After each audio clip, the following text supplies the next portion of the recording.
Okay, well, y'all, it's 8 o'clock, and we imagine people will trickle in as we get going. And then also, as usual, this will be available on the Book Warriors Facebook page. So if you're watching it in the recording, thank you so much for doing that. We are here tonight with Dean James / Miranda James, Dean James writing as Miranda James. And we're so thrilled to have you here, Dean. So thank you for being our guest author this month and for giving up a little bit of your Sunday evening to spend with us. Well, thank you. It's my pleasure. I love, chatting with readers and other writers. Yeah, well, we're so glad to have you here, and welcome to Brenda and Susan who have joined us, and again to anybody else watching. So let's just jump right in. You obviously are the prolific author of the Cat in the Stacks mysteries, but also of a variety of others under Dean James, Miranda James, and a couple of other pseudonyms, as well as some nonfiction books. So I thought I would just hand it over to you for a sec so you can tell us a little bit about your writer background. Okay. Well, I got hooked on mysteries with Nancy Drew when I was about 10 or 11.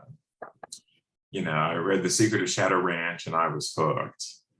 And so I, read every Nancy Drew book I could find, and I discovered other detectives like the Dana Girls and Judy Bolton and Trixie Belden, who was a huge favorite of mine because Trixie lived on a farm like I did. I grew up on a farm in north central Mississippi, on land that had belonged to different members of the family for 6 generations before me. We've been here a long time. And at some point, it occurred to me that people actually wrote these books, that they just didn't magically appear out of nowhere. And I thought, well, wouldn't it be cool if I could write a book? And by that time, I was about, I guess, 12 or so. So I wrote The Mystery of the Willow Key, which was a very bad knockoff of both Nancy Drew and Trixie Belden kind of mashed up together. And I think I eventually finally threw away the only surviving manuscript of that, although I remember the story. But it was more like a novella. I mean, at 12, you don't really know about, page, how many pages you should have and that kind of stuff, how many words. So, but one of my aunts typed it up for me and I sent it to the publisher of the Trixie Belden books, the Whitman Company. And before long, I got this very badly mimeographed, I think we can all remember mimeograph rather than Xerox, rejection letter. And of course, my 12-year-old self or 13-year-old self was just crushed. So I gave up my dreams of becoming a writer at that point. But they surfaced later on. Especially by the time I got to graduate school, I decided to get a PhD in medieval history. And I tell people there's not exactly a real correlation between academic life and wanting to kill people, but draw your own conclusions. So in 1985, I started writing my first adult mystery. And it came out, it was eventually published 20 years later after going through several incarnations. It's Death by Dissertation. But I actually broke into publishing with nonfiction.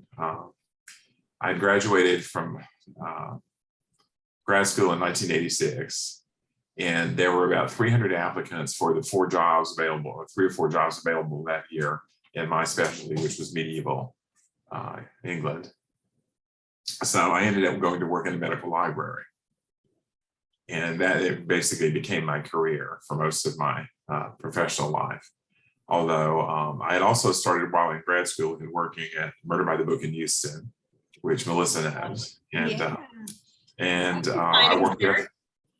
Yeah, and I had worked there. I worked there for 30 years, either part-time, and 9 years I worked. I took a break from library science to work 9 years as the general manager, and then ended up going back to the library world because of, as you get older, you kind of need these things like pensions and so forth. And stuff, but yeah.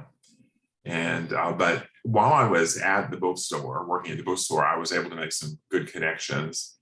For example, with a sales rep from Berkeley, because a friend of mine and a former boss, Gene Swanson, who worked. There's Tracy, and she worked at the medical library, and we both love mysteries, and we both particularly love mysteries by women. And this is in the, around 1990. And, Sarah Peresky had founded Sisters in Crime just a few years before that.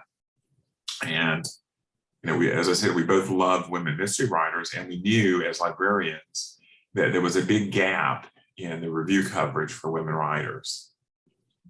More men were reviewed, and men's books were more likely to be treated as fiction rather than being lumped in the mystery category. I actually did a paper on this for library school, and I proved that, Sarah was Sisters in Crime were right. I mean, the numbers, proved all this. So anyway, Gene and I thought, well, why don't we write a book about women writers, focus on women, and try to raise the profile. And that was the genesis of a book called By a Woman's Hand. And the first edition came out in 1992, I think. Yeah. And we covered about 250 women writers. We focused on contemporary women writers. We didn't put Agatha Christie and Dorothy Sayers and those writers in, because we wanted to focus on contemporary writers. And we would write a little bit about the author in their books, whether they wrote a series, whether they wrote standalones. And at the end, we would say, well, if you like Sue Grafton, you might also like Marcia Muller and Sarah Peresky and Maxine O'Callaghan and a couple of the others who were writing female private eyes. So we sold that, and it was nominated for some awards. It won the Agatha. It was nominated for an Edgar. And then a couple of years later, because at the time there was such growth in publishing mysteries by women, we were able to do a second edition and add a whole bunch more writers. And we took some out who had stopped publishing, that kind of thing. So there were 2 editions of that. And then we wrote a book called Killer Books, which covered both men and women. And it was set up by professions, like, there was a section on reporters, one on lawyers, various things like that. We even put in some, we put in some of the early paranormal mysteries at the time. And so it was a much broader range of things. And we also included classic writers like Christie and Sayers and Rex Stout and people like that. And we went on to do a book on Dick Francis. And then Gene kind of retired, and then my friend Beth Foxwell and I did a book on Robert P. Parker. So, and I helped co-edit a couple of things in the meantime. But all the while, I really wanted to, try to publish fiction. And luckily, we had an editor at Berkeley, Natalie Rosenstein, who was the person who at the time was behind the Berkeley Prime Crime imprint. And I dusted off my academic mystery that I had written many years before. And like I said, it went through several incarnations. The main character changed and everything. But I sent it to Natalie, and she sent it back with a very nice letter. She said that she really liked the academic atmosphere, and she liked the plot and everything. But she said, these fatal words, it just doesn't stand out in today's crowded market. The main character didn't. So this was at the time we were reading books for Killer Books, and I've been reading I've been reading the paranormal mysteries for this book. And I'm thinking, well, what can I come up with that would stand out in today's crowded market? And I said, well, nobody's ever written a cozy vampire mystery. So I thought about that for a minute, and then a few minutes later, the first 2 lines of the book, popped into my head. The vicar doesn't know I'm a vampire, nor does he know I'm gay. So I thought, okay, so we've got a gay vampire. So I had to start writing the book to figure out who he was. He turned out to be from the American South, but he wanted to live in it. He'd always wanted to. Hey, Matt. Reside in England, I should say, not live. I'm so glad to see you. But anyway, so that was the birth of my series, 4 books about Simon Kirby Jones, the American vampire resident in England. Sadly, I was a little ahead of the curve with my vampire, and the series ended after 4 books. But I'm hoping I'm retiring at the end of this year, so I can write more. And one of the things I want to do is write another Simon book. And everything. But I went on I wrote 3 books for a small press, and that small press actually eventually published Death by Dissertation. So it's out there. It's available as an ebook. But I also, when the Simon series ended, my editors at Berkeley, Natalie Rosenstein, and her assistant at the time, Michelle Vega, Natalie had bought the first in my series of Trailer Park Mysteries. Because I pitched a different idea to my agent about these 2 wealthy sisters, older sisters who lived in Houston. You know, they were patrons of the opera, you know, the museums, you know, all that kind of stuff. And I thought it'd be kind of fun to write about that. And I sent her, you know, 3 chapters in synopsis, and she said, you know, it's perfectly fine. She said, and we could probably sell this. She says, but, you know, what is this fascination people have with, you know, rich people? And I could have told her, I mean, we like to see them die because we want their money. But, you know, but, you know, then she said, why doesn't somebody write about a trailer park detective? And I'm thinking, you know, that kind of, you know, I don't know, it took me back, I guess, because I was so excited about writing this series, and the fact that she, you know, dashed my hopes kind of bothered me. But that was when I was working at the bookstore full time. On my way home from work that day, I kept thinking about that trailer park detective. And by the time I got home, I had the title of the book, I had the main character, and I knew how the murder happened. The main character is Wanda Culpepper, who works in a diner during the day, and at night she restocks the shelves at Budget Mart. And I'm sure you can figure out what Budget Mart really is. And you know, she's got 3 kids. The middle one is the troublesome child. The older one's kind of troublesome too. And then the youngest is her good child, Juliet. And anyway, she was married to a very charming, very handsome man who was actually based on my mother's baby brother, who was better looking than he deserved to be, and he knew how to use it to get away with things. Anyway, Wanda Nell lives in Trailer Park, and one morning she goes out and finds the dead body of her ex-husband in the woods behind her trailer, and he's pinned through the neck with one of her lawn flamingos. And the book was called Flamingo Fatale.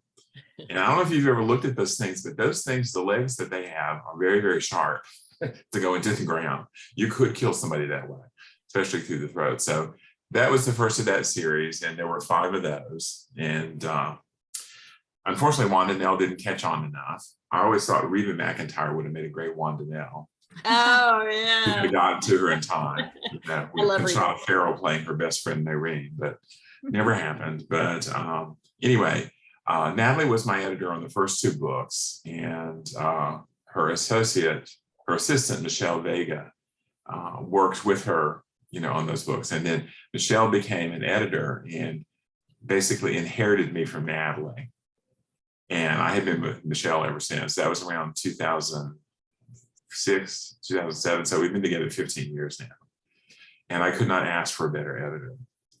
But when they had to cancel the Wanda Nell series, Natalie and Michelle both liked working with me. They liked my writing. So they said, and they knew I was a librarian, they knew I had cats. They said, why don't you think about writing a series for us about a librarian with a cat? Okay. You know, I love cats. I'm a librarian. I can do this. And so eventually Charlie Harris was born, and I made his cat a Maine Coon named Diesel. And Diesel was actually, I borrowed him from the late Barbara Mertz, whom you may know as Elizabeth Peters and Barbara Michaels.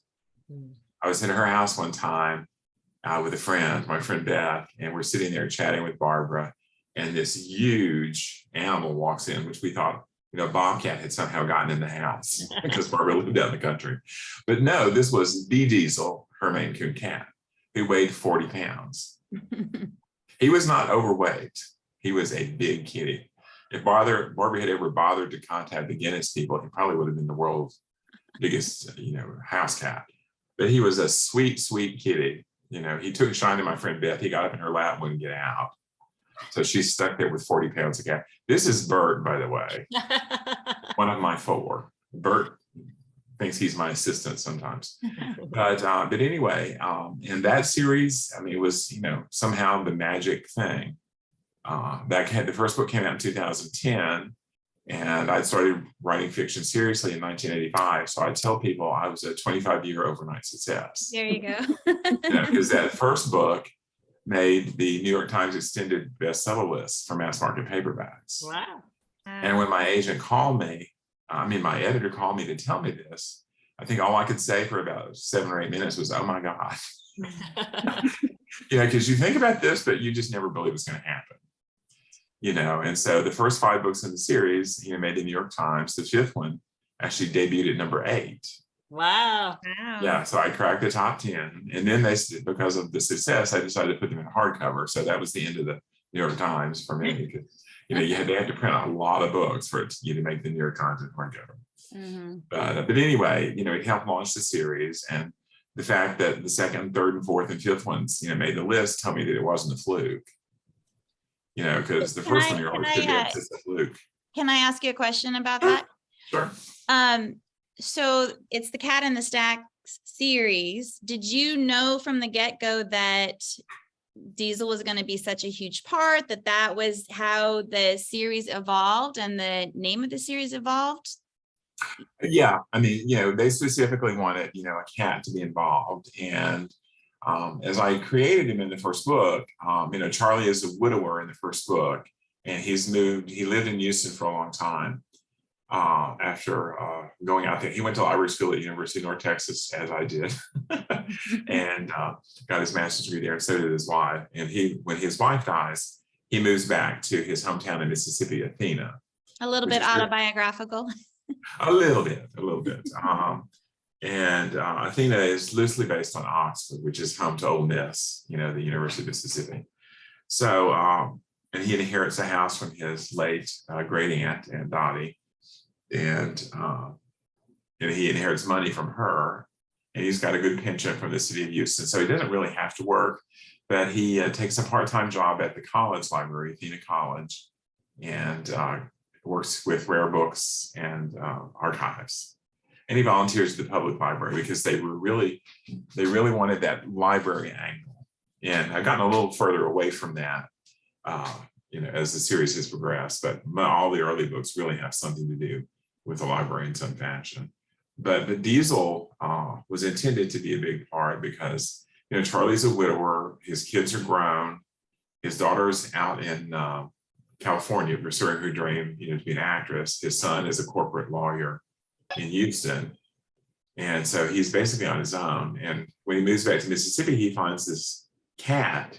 He thinks it's a full-grown cat, and it's actually a kitten, because Maine Coon kittens are big as grown cats. He rescues him, and basically Diesel rescues him.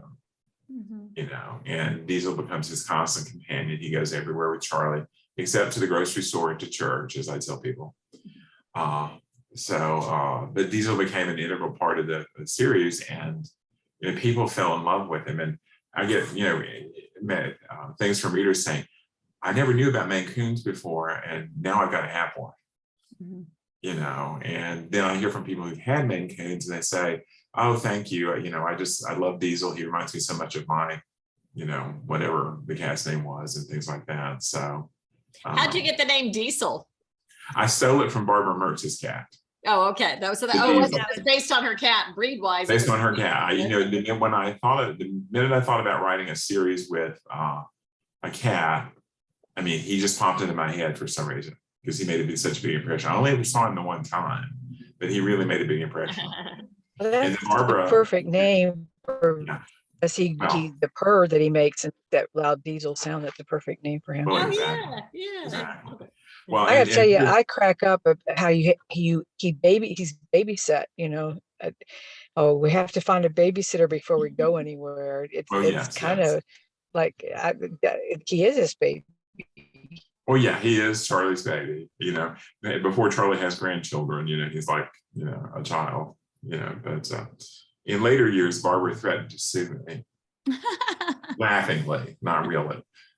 She thought it was a hoot, but anyway. But yeah, he was. I think people like him more than they like Charlie, although they like Charlie too. You I know, loved they how want to help. Go ahead. I loved how you referred to the cats as brothers, because we always do that with our pets too. We're like, okay, go, be nice to your sister. Yeah, we do too. Yeah. Well, I have 4 cats, an older pair who are 11 and a pair of actual brothers who are about to turn 5, or no, have turned 5. I will soon have them 5 years, and they're tuxedos, and Bert is one of them. And his brother is named Ernie. Oh, So cute. original, right?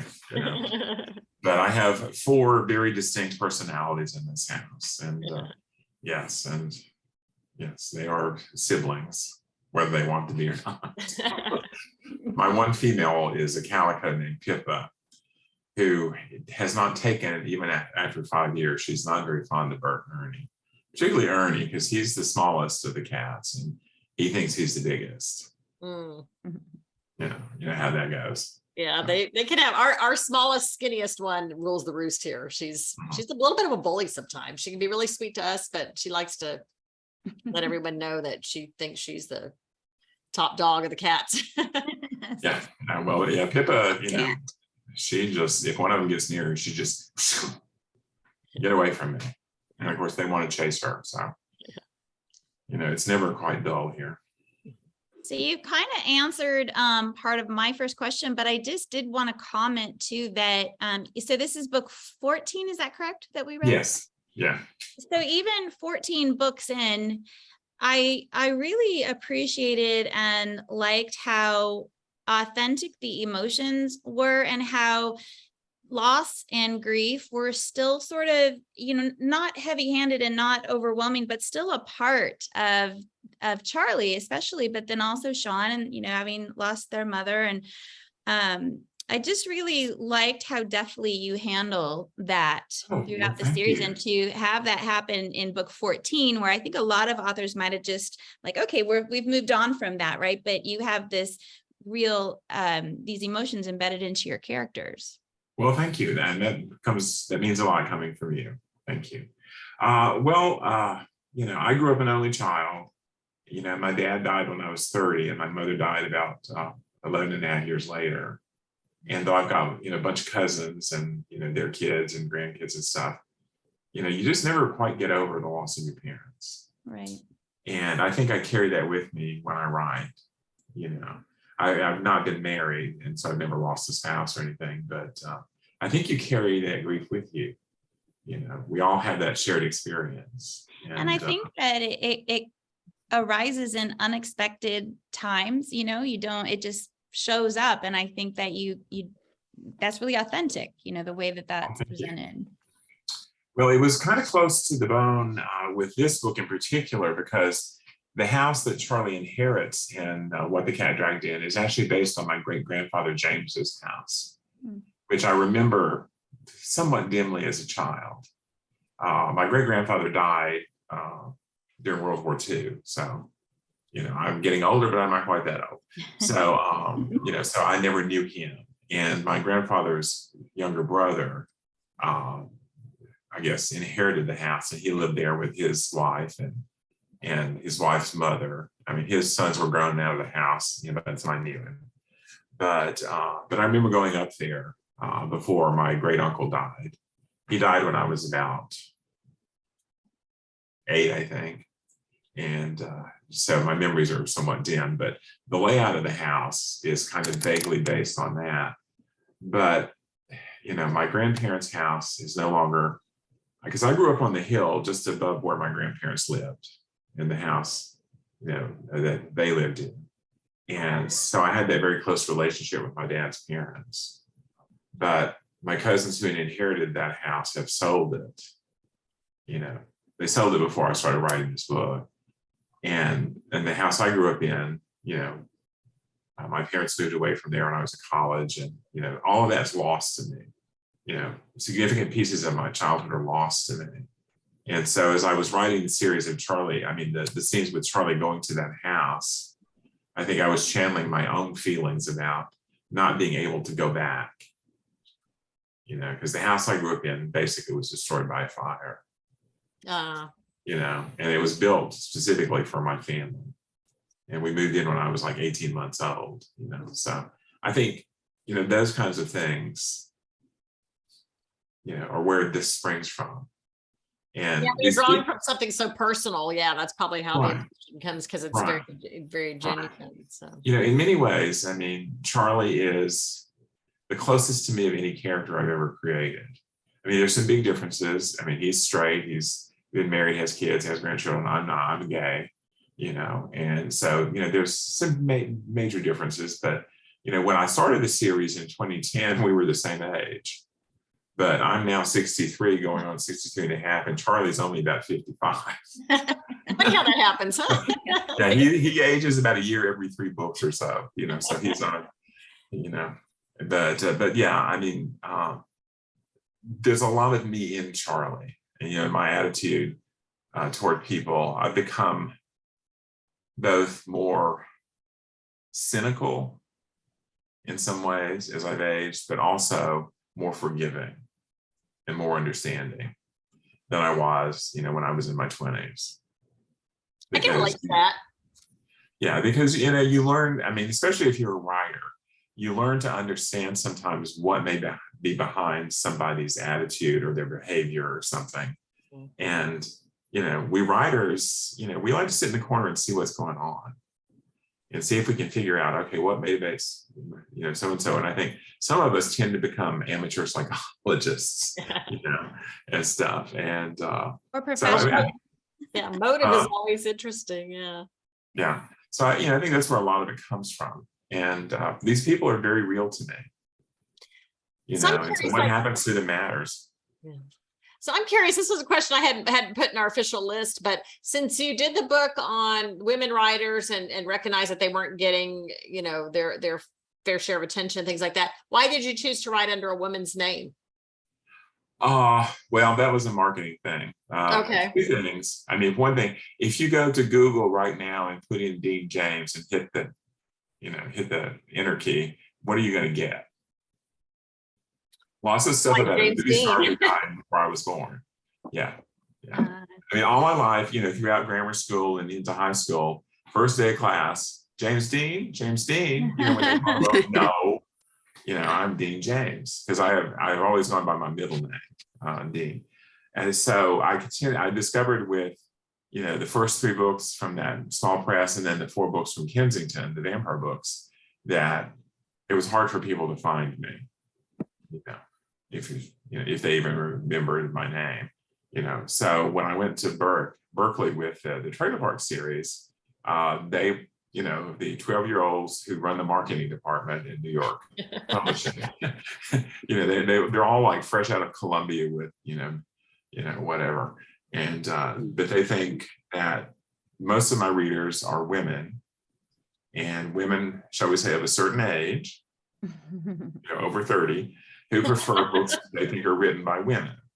Now, I have plenty of male readers, of various ages, sizes, and flavors, but I did want a more distinctive name. So my pseudonym for the Trailer Park books, I took my parents' names. My dad was named Jimmy. Yes, Jimmy James. My grandfather wanted a little boy named Jimmy. God knows why. And my mother's name Ruth. So Jimmy Ruth, and then I picked Evans because it would land me on the shelves next to Janet Ivanovich. Oh, Very strategic. But that would help, but in the end it didn't. But so I became that, and then I did 2 books about 3 women who were friends in Houston who played bridge and were bridge fanatics. But I was only able to do 2 books in that series before it got killed. And then they also wanted a pseudonym for the Cat and Sacks. And I wanted to use my own last name. And I've always loved the name Miranda. It's the name of the heroine from Shakespeare's play, The Tempest. Oh, okay. I know, that's one of my favorite Shakespeare plays. And I'd also used the name Miranda in the Trailer Park books. That was the name of Wanda Nell's middle child, her daughter Miranda, who had scandalized everybody by having a mixed race baby out of wedlock, Well, that ties right into kind of my first official question, which was, your book hit on a lot of things that would be scandalous decades ago. We have these 2 murders. So I can see now, knowing that you did all this studied history, and the history of your family and all that, how you've tied kind of all that personal experience in, because there's kind of two time frames going on, what happened to the person who the skeleton is, and then the recent murder, and tying that all together. But I grew up in the South with a mother who was very Southern Belle, and it was very much about appearances and all. If she saw me right now without my makeup on, she would be horribly ashamed of me for appearing on this. But this is my way of rebelling. My dad would have a fit over this beard, let me tell you. But I loved how he would like. I loved how the skeletons in the closet was not only like a true plot point, but it was also a theme, like getting the skeletons out of the closet. I thought that was very clever. Was that something you set out to do, or was that one of those serendipitous things where you kind of went, oh wow, this theme kind of came out from the plot? I wish I could be very intellectual and say, yes, of course, that was my theme all along, but no. I just wanted to have this startling discovery in the attic. And part of the inspiration for this book comes from the Nancy Drew book, The Secret in the Old Attic. Ah, okay. Which is one of my favorites in the series. And Nancy did not discover a skeleton, but in the one of the cover illustrations for that book, there is a skeletal hand, in the background. But no, I thought wouldn't it be fun if Charlie found, actually Diesel finds the skeleton.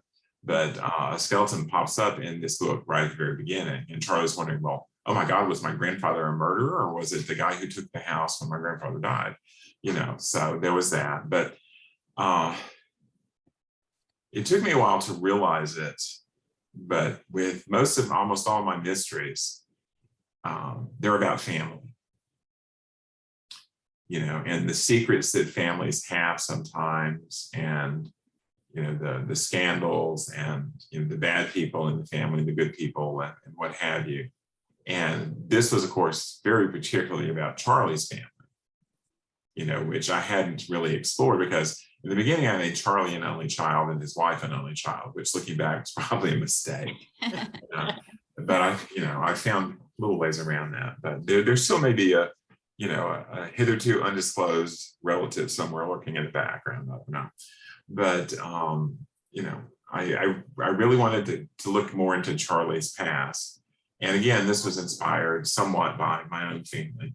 The original version of the manuscript dealt with actually a little bit with slavery, because in that version, Charlie's family had been slaveholders. Because I discovered, to my dismay, that on the James side, my third and fourth great grandfathers between them owned 50 slaves. I found them in the 1850 slave census, which, that's not something you want to find out about your ancestors. But honestly, living where I did, and they were planters, farmers, I shouldn't have been surprised. What it did tell me, though, was they were pretty wealthy, which I had never guessed.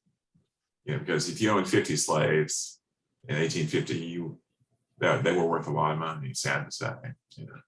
But after reflection and discussing with my agent and my editor, we decided that may be a little too heavy, for this kind of book. So I changed that and made Charlie's, I think, 2 or 3 times great grandmother from an abolitionist family in Maryland or something. And so I just did away with that, because there were people like that in the South all over the place. There were abolitionists, like the Grimke sisters in South Carolina, and, people like that. Well, actually, that's probably more interesting to hear about too, instead of just the stereotype. Well, yeah, I thought about that. Yeah. And so in the end, I was glad. And there's a subplot in this book also dealing with Sean and his wife having, postpartum depression and stuff. And I was going to carry that further in the book I just turned in, which will be out next June. But we decided that was maybe a bit too much, and could be a trigger issue for, a lot of women readers. And so I took that out and replaced it with something else. And that kind of leads into, we're kind of, answering questions before we get there, which is great. I love how the conversation evolves, but that kind of ties into one of my original questions, which has to do with some of the darker elements or meatier elements of this book. And yet the cat obviously keeps it very firmly in the cozy genre.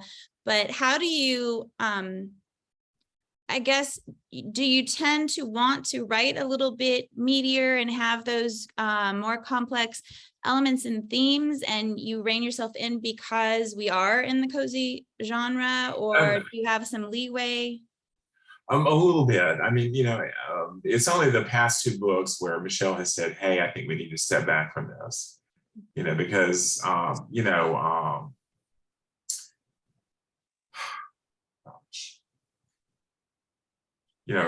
this point in the series, I sometimes forget what happens in which book. Yeah.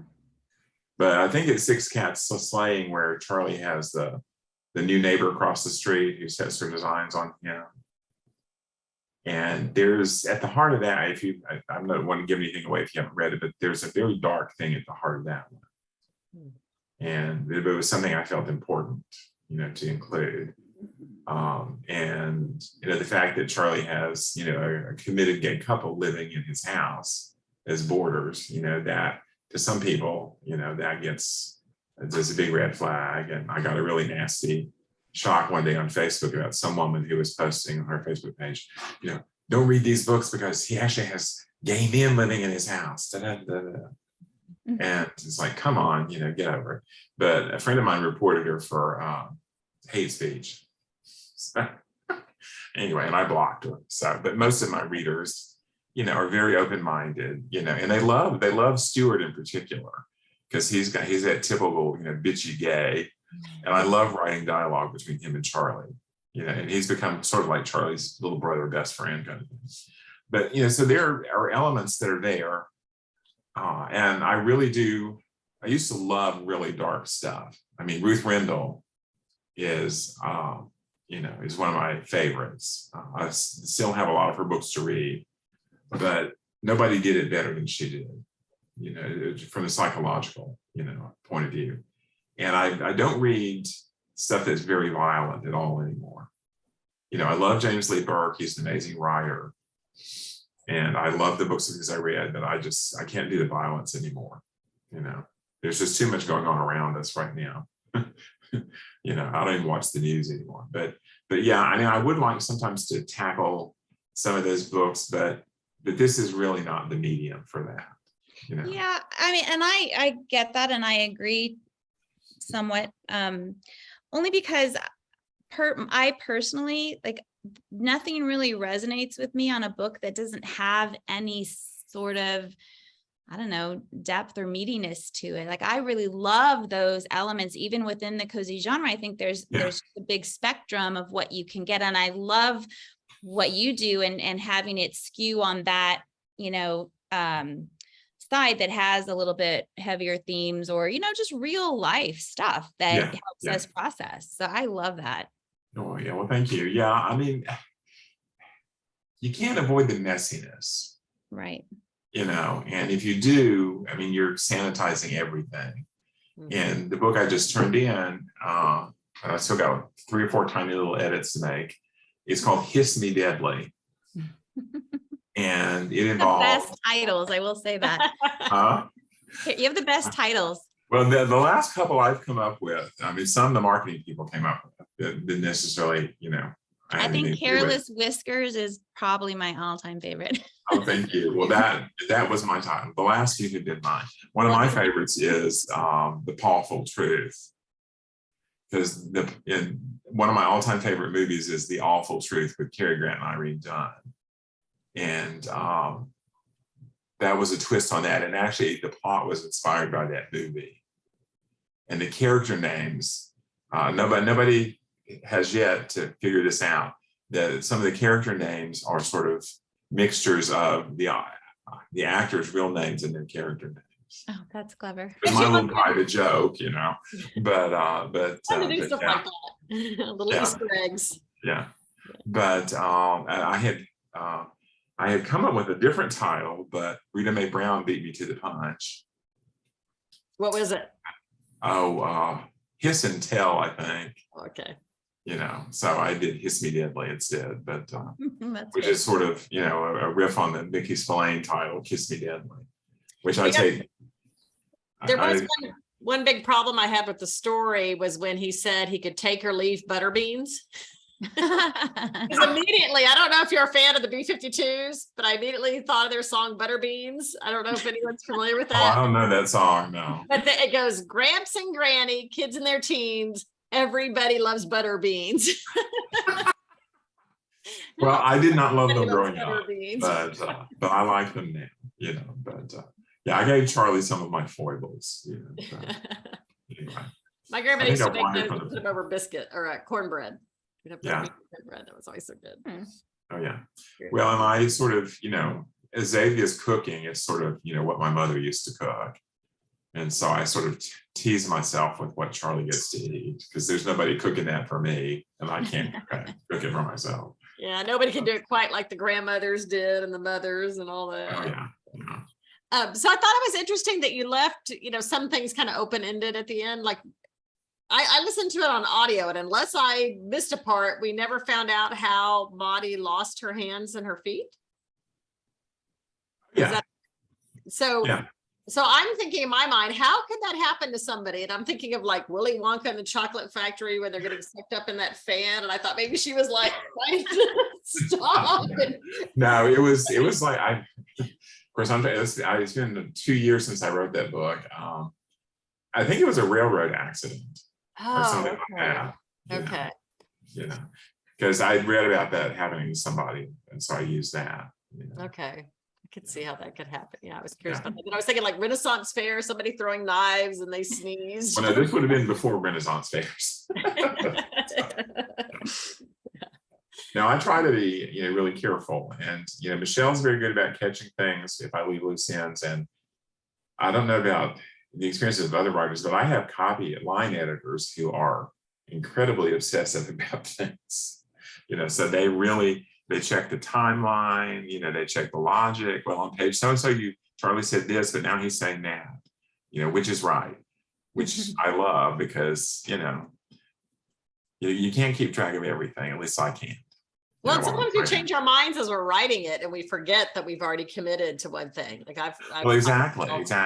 You Yeah. know, and unfortunately, the book I just turned in took me 16 months. You know, for various reasons. I had 2 really close friends die last year, and the neither of COVID, you know, thankfully, but just natural causes, and that really affected me. And the pandemic was getting to me more than I realized. I mean, I'm, you know, sort of a hermit by nature, but even so, you know, and I don't want to get political here, but the stupidity of the people in my home state who, I mean, we're still getting, you know, over 1,000 cases reported every week. Oh, no. You know, Not just your state. Ma'am?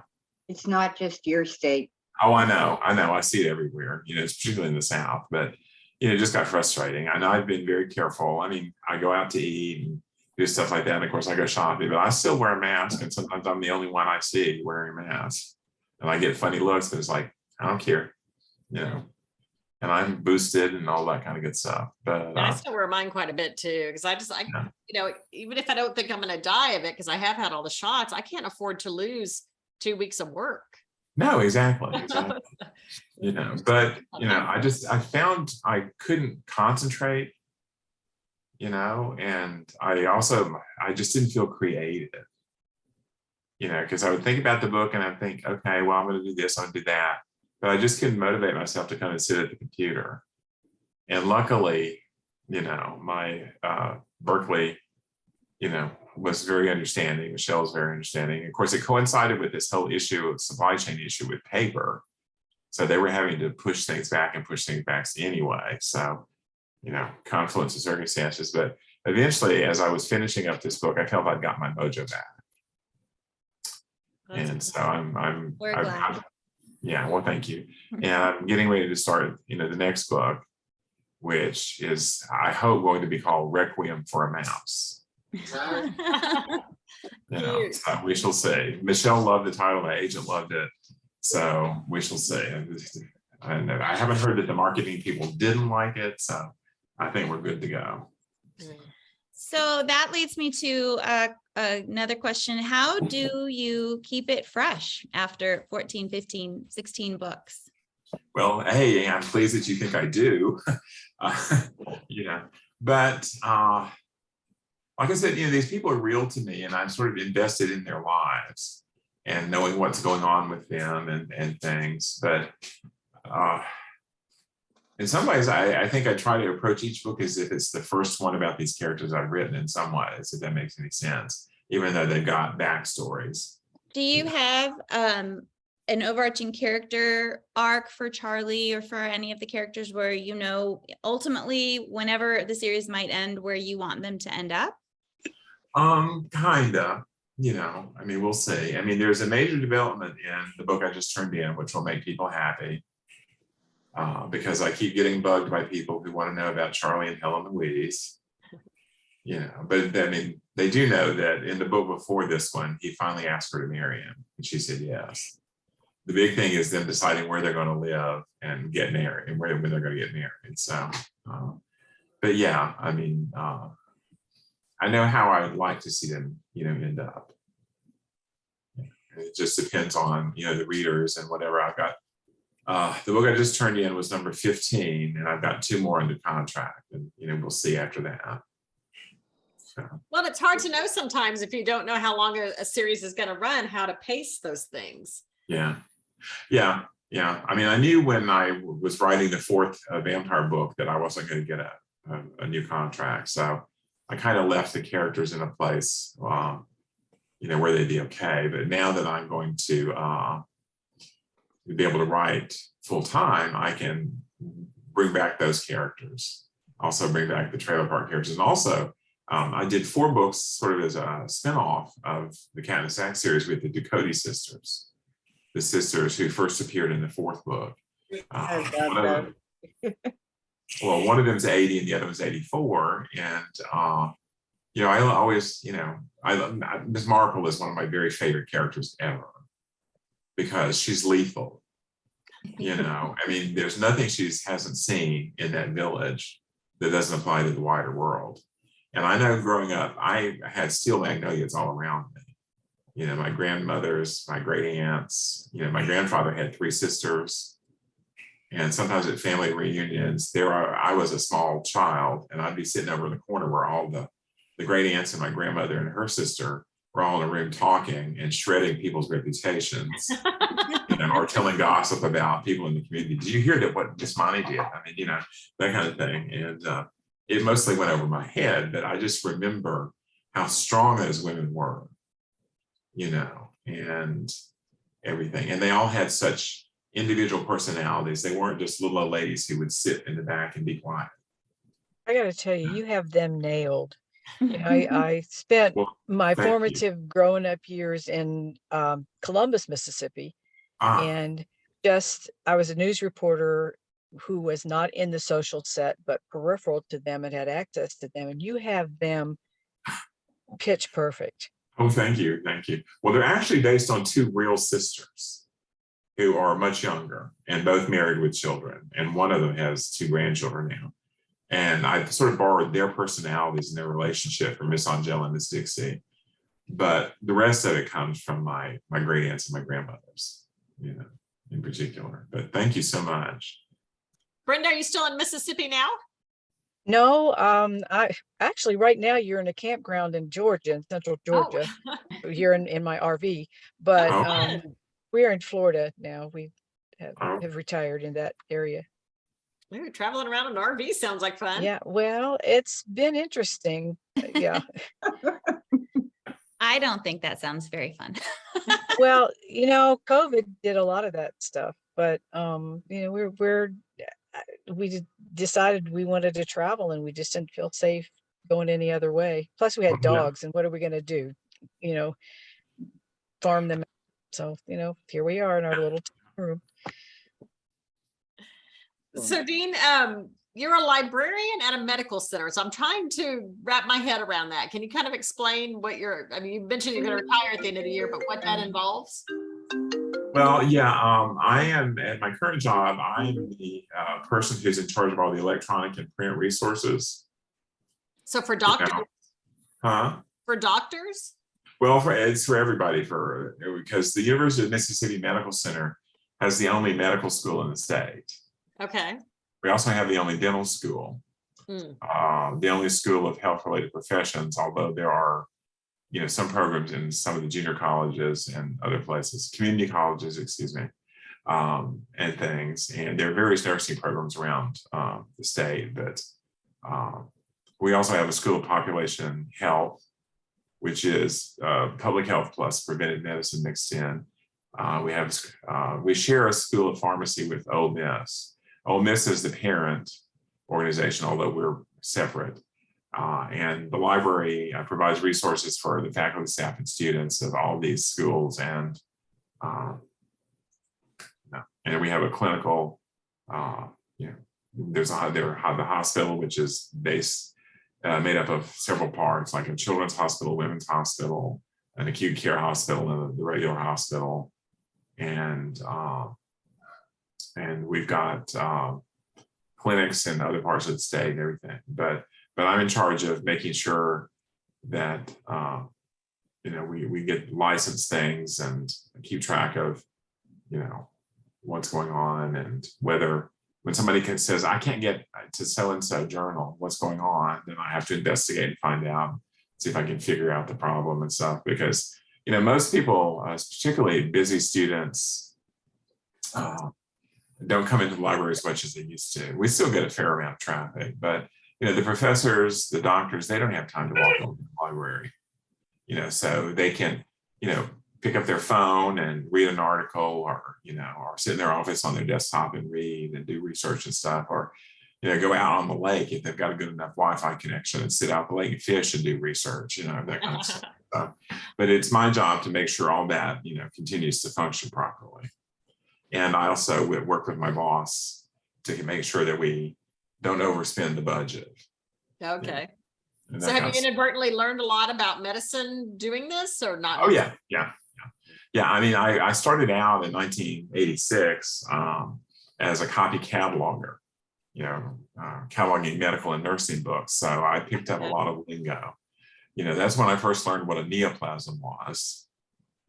It's a fancy word for cancer. Oh, okay. So breast neoplasms, because you have to learn all the subject headings when you catalog books and stuff. And the National Library of Medicine has its own set of terms for all this stuff. And so in Library of Congress, you search breast cancer, but in medical libraries, you search breast neoplasms, that kind of thing. So, there's a different language to it all. And, I learned a lot of that. And, and I learned also which database to use to figure out the best way to poison somebody. And I was going to ask you if any of that had come in handy for your books. Oh yeah. And in one book, 12 Angry Librarians, I needed to know something about the availability of cyanide. So I emailed the head of the toxicology unit, Dr. Patrick Kyle, and said, okay, how can I get some cyanide? And he said, oh, you can order it from India. I said, what? Amazon? Amazon India, yeah. Our website's from India. You can't really order it from Amazon here, but you can get it from, like India or China and stuff. Wow. But, and that's the thing. One of the things I'll miss about working there is having easy access to experts, because one of the people I used to see frequently was a pharmacology professor. And a couple of times I asked him questions about, how different drug actions and things like that. So I've still got a method of murder that I haven't used yet that I'm really wanting to use. And I'm not going to tell anybody what it is, because as far as I know, it's never been used before. So. Well, my husband works for a pharmaceutical company, so he might be able to help you if you need it. Oh, okay, well, that's good to know. He was a pharmacologist at one of his jobs. I'm not sure exactly what his title is now. He's a research scientist. But okay. Cool, I'll remember. I am not sciencey at all, so I can't even tell you. I'm not either. That was never my best subject in school. It was always English and history and languages. So. Same for me, but Diane, she's lawyer, accountant, and words, so she's like the trifecta. I was never that great though at the numbers stuff. Yeah, my first semester in college, I was an accounting major because I was going to go to law school, and my uncle, who was a lawyer and later federal judge, told me that tax law was what to do. And I needed about a month into my first semester in accounting and thought, nope, not for me. Yeah. Because I could figure out the answer, but I couldn't figure it out the way I was supposed to. So I was actually really pretty good at math, Yeah. but I could never figure out all those columns and all this kind of stuff. Yeah, the double entry bookkeeping. Yeah, I remember Yeah. because I'm like, this does not make sense to me. And that's like, this is Yeah. the fundamental basis of all accounting. Well, exactly. So I went back to my original love, which was history, and was a history major. So, Smart choice. which would have been useful for law school, but I didn't want to go to law school after all. Well, we are coming up on the end of the hour. But before we kind of wrap up and with Diane's final question, I just have to have a comment that my mom really loves your books, and she started buying them because of the Maine Coon cats. Is her Aw. neighbor who has become just like a daughter to her. You know, she's in Texas and I'm in North Carolina, so Yeah. I'm okay with Alicia taking that role occasionally. But she has 2 Maine Coon cats, and one of them has Down syndrome, which Oh my. I didn't even know that was possible. But there you go. So now you can use that in a book somewhere. Yeah, I had heard of it, and I've seen a couple of cats. I spend way too much time on Instagram looking at cat and dog videos, and I have actually seen a cat with Down syndrome, and I didn't know it could happen until I saw that. I didn't either. you Yeah, know? but it's a Maine Coon, and she's super sweet. Yeah, they are great cats. I have a friend who, at the time I started writing the series, had 3, and she's been my technical advisor. I think she's lost all 3 of them now, but due to age. But I would say, Terry, can a Maine Coon do this or do that? She said, of course. Yeah, they're very smart, you know. So I just keep thinking about the litter boxes with the 40-pound cat, because that's basically 4 cats in one. well, I've had readers complain that I mentioned him going to the litter box too much. You know, it's not like I, have Charlie standing there scooping it out and commenting on how big the what is. Well, the litter box does rule a cat owner's life. Well, yes, it does. I mean, so I've got 3 litter boxes for my 4 cats. And sometimes I swear, when I come home from work, they've had other cats from the neighborhood in. Visiting. Throw a party. Yeah. Potty party. Yeah. Well, my last question is just a quick one. So you won an Agatha and you were nominated for other stuff. So what was that like? It was amazing. I mean, it really was. I was nominated, for an Edgar twice in the same category for, critical biographical work. And I knew it was a long shot to win, but, I went to the Edgar banquet both times. And one time I got to meet Phyllis Whitney. Wow. Oh, actually, no, that was before I was nominated. That's when I just went to the Edgars for the first time. I got to meet Phyllis Whitney, whom I adored. And I had taken a book and I sneaked up to her table and asked her if she'd sign it. And she was thrilled. She was so sweet. And she was a little bitty thing. She couldn't have been much more than 5 feet tall. But, I got to see so many people, and by that time, having worked with people, I knew a lot of them. So it was like, getting to schmooze with people and stuff. But just being there and hearing the winners when they make their speeches. At one time, I was there when Mary Willis Walker won the best novel, Edgar. And she said, and Mary was very laconic and very funny. She's a Texan, tall Texan. She says, well, I brought my dad with me to this because I wanted him to see an ordinary day in the life of a writer. And the room just fell apart because, this is not ordinary for anybody and stuff. So that was one of the best Edgar comments I ever heard. Yeah. So it was wonderful. Yeah, because there's so much competition for those awards. There's so many books. Yeah. Are you going to do any more nonfiction? Probably Yeah. not. No. Now I have other fiction that I want to write. I have an idea for a very different series that edges more into the Martha Grimes, Deborah Comby territory that will allow me to deal with some darker stuff. Ooh, that sounds Although, awesome. So plus it gives me an excuse to go back to England Yeah. Oh, Tax yeah. deduction. because I want it to be set in Paid I want off. to set it in the Cotswolds. So, and actually, I think we're going to go to England and Ireland in the spring. So, Fun. my first big trip since Ireland in 2018. So, Oh my gosh, how fun. Jealous. That's on my bucket list, Ireland. Me too. Me too. yeah, that was my first and only trip so far, and I absolutely fell in love. So, Well, I haven't Yeah. made it there yet, but I really want to. It's wonderful. And the good thing is I have a very dear friend who lives there now, Sharon Newman, who wrote a really wonderful series of medieval mysteries set in the 12th century. And Sharon lives there full time now. She was able to get Irish citizenship. Oh, wow. So we have a place to stay. That's Yeah, nice. someone to show you around. That's nice. Oh, yeah. Yeah, she did. She did. Yeah. So. Well, Dean, thank you so much for spending your time with us. You're thank you. fascinating in all of your education and your experiences. It's just, you're so fun to listen to. And Oh, well, thank you. Well, I hardly ever get to talk to writers anymore unless it's online, because I haven't been to a mystery convention in years. yeah, And right. stuff. So it's fun for me to connect with readers and other writers, because otherwise it's just me and the cats. Yeah. Yeah, and they don't seem to like my books. So, They're like, what are you paying me for the inspiration? Yeah, exactly. Where's my residuals? It's in your clean litter box. There we go. We upgraded. I need to buy, stock and Arm and Hammer for the litter I use. Oh my gosh. We have 4 cats too. We discovered this.